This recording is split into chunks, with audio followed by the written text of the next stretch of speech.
Hey guys, this is going to be an update video on my Studebaker, and yes, I'm using my iPhone because my camera is dead from shooting a previous video not too long ago.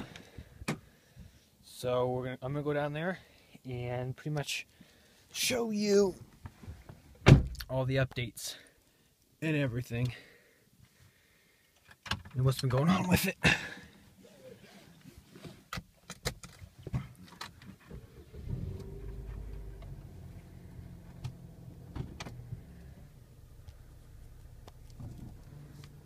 No automatic headlights in this thing. Okay.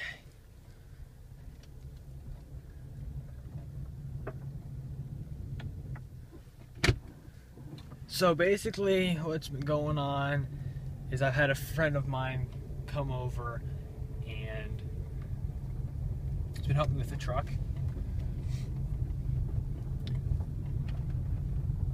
And we're basically gonna get it ready because this winter hopefully it's going to get painted and get running so it can be driven next year. It's not going to get a full restoration, but I'll go over that more when we get there.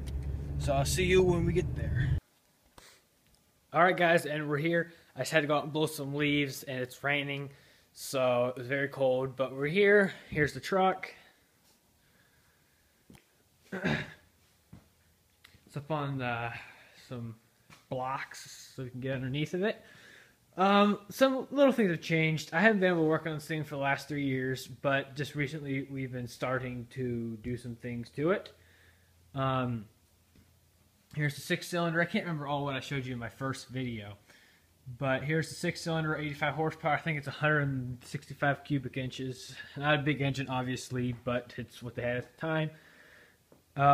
It did crank over, but when my grandpa was here, which he unfortunately did pass away a month or two ago, this was his truck, and we were going to get running together, and he left me the truck, so I'm going to get it running.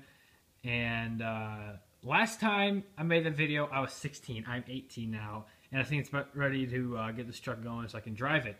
So basically, some of the first things that need to be done is here's the gas. When my grandpa was here, he dumped a lot of that gas in the engine to try to get it to fire, and he had a stroke, so he couldn't tell me what was going on or what on, and so on and so forth. So that's all he could really do, and we messed around with it, whatever. So he dumped a lot of gas in that, so we think it might be hydrolocked because there's so much gas in it. But basically, if I try to start it over, it just clicks. Starter's right there, and it just clicks. So could be either C's, something wrong with the starter, it could be hydrolocked, I don't know. So what's gonna happen is I gotta talk to, well actually no, we'll get to that in a few minutes. Anyway, so basically the truck's up on stilts, and the things that I've done to it so far, obviously before what you can see, took the seat frame out. That just happened. This all happened like a week ago. Took the seat frame out. There you go. There's a seat, or the floor. And we took the gas tank out. Now, I said this on the last video, but I couldn't show you guys. I need a new gas tank. If anybody knows where to get one, please let me know. Here's my gas tank. Huge gaping hole showing the 30 or 40-year-old gas in it. Obviously, you can't see that. I can't turn my light on my phone, but there it is, and it's very bad. Took it all out. So I need a new gas tank. I need a new pedal because it broke off from the base, which you can see. The base wouldn't pivot, it was just pivoting, the metal was just bending, and it eventually broke off. There is the 35,000 miles. You can't see that, but it says 35,158. Obviously, there hasn't been any put on it since the last video. Underneath is, it's not as good as it was in the last video, only because what happened was when the truck was basically sitting right here with flat tires and stuff piled on top of it was, so this is a Texas truck, and it sat in a lot. Somehow, in some way, it got sand all underneath of it. I mean, it was caked with sand underneath the fender wells, all on the bottom. And when I took it out, I cleaned it all off, and it just let the moisture have at it. And it's a little worse than it was underneath my last video. As you can tell, it's starting to rot on the cab corners. This goes on the back of the Bendix. This is a reverse Bendix starter on this truck. Goes in right there, and for some reason I couldn't get this back on, so I just left it off. And I probably meant to put it back on, but I just forgot. You could probably, I don't know if you could see right there. There's the Bendix, right there, and it was a shiny metal Bendix on the back there, and now it's completely rusty. So I don't know. It's just it's just starting to really rust, I guess. And that makes me believe that maybe there's something wrong with the starter now, since it just clicks. I really can't show you now because I believe the battery's dead as well now, and I don't have the proper starter because this is just a little trinkle charger. So I got to go get a big one, and the one we used to use broke. But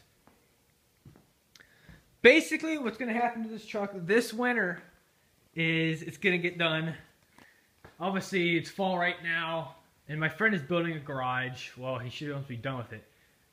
And he's going to be able to do the truck for me, but it's not going to happen until like mid-winter because he has to have a few projects he has to get out of the way because he's building this huge barn, and he used to work in a 2-car garage that was literally falling down, so he built this big one.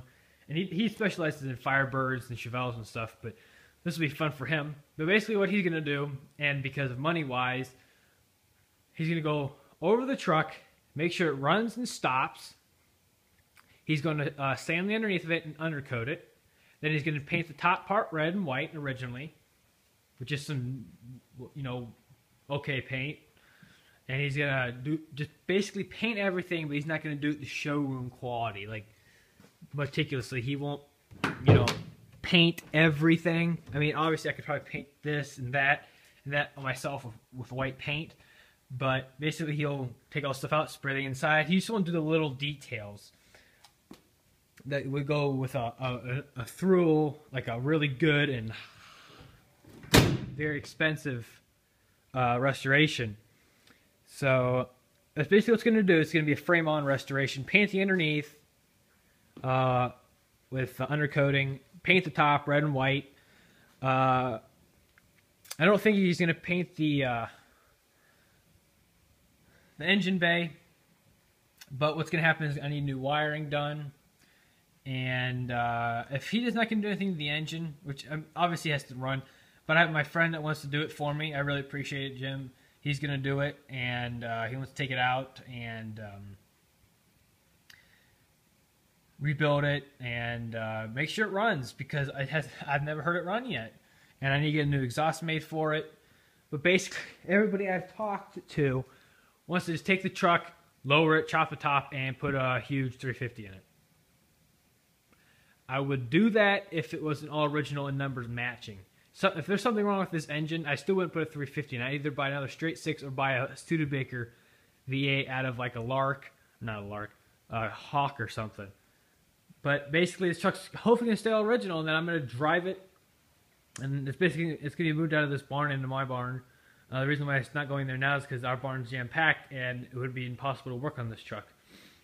So basically, if you guys want to stay up to date with the truck and what I'm doing with it, I'm going to do videos on it.